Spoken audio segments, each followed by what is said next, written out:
Marc Aurèle était extrêmement puissant, mais pas parfait. Comme nous, il a affronté des défis et, parfois, s'est éloigné de la personne qu'il voulait et savait qu'il pouvait être. Dans un passage des Pensées pour moi-même, il nous rappelle quelque chose de crucial. Nous pouvons recommencer. Nous pouvons nous reconnecter au logo, à la philosophie, à la vertu et à notre potentiel.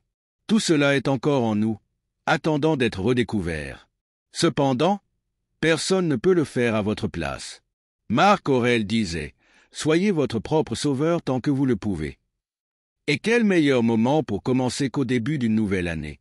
Sénèque avait une tradition pour chaque nouvel an, une sorte de nettoyage métaphorique accompagné d'un défi inspirant. Il plongeait dans les eaux glacées du Tibre, le premier jour de l'année. Maintenant que janvier approche, c'est à notre tour.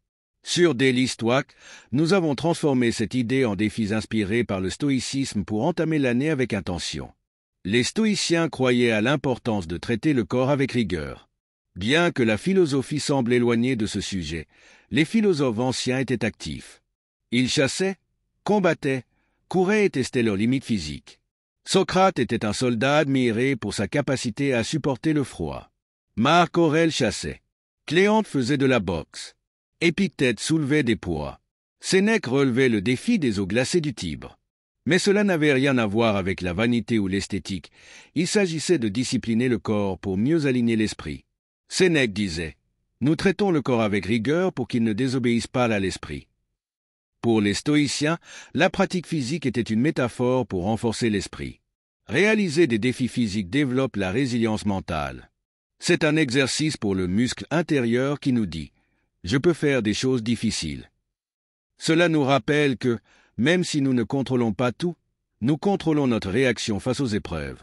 Lorsque vous planifiez vos résolutions pour la nouvelle année, choisissez quelque chose qui reflète un engagement envers vous-même.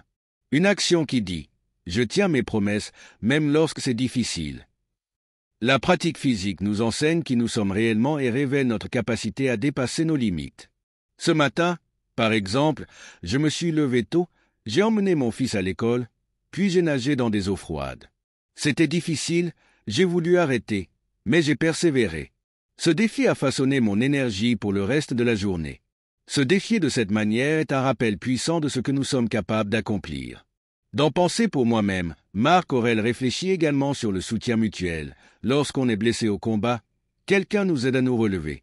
C'est simple, attendu, sans honte ni fardeau. Il en va de même pour demander de l'aide dans la vie. Nos amis se sentent honorés de pouvoir nous aider, mais nous ne nous accordons pas souvent ce même privilège. S'engager à s'améliorer signifie reconnaître que nous ne pouvons pas tout faire seuls. Trouvez quelqu'un qui a déjà parcouru ce chemin et qui peut vous guider. Nous sommes camarades dans cette aventure, demandez de l'aide.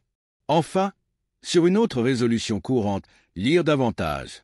Épictète nous rappellerait que la quantité importe moins que la qualité. Il demanderait « Que lisez-vous ? Quel est le but de cette lecture ?» En fin de compte, la véritable transformation réside dans la manière dont nous appliquons ce que nous apprenons. Alors, en traçant vos objectifs pour la nouvelle année, souvenez-vous d'unir corps, esprit et intention. Soyez indulgents envers vous-même, mais aussi fermes. Traitez votre corps avec rigueur, cherchez la sagesse, demandez de l'aide si nécessaire, et n'ayez pas peur de recommencer.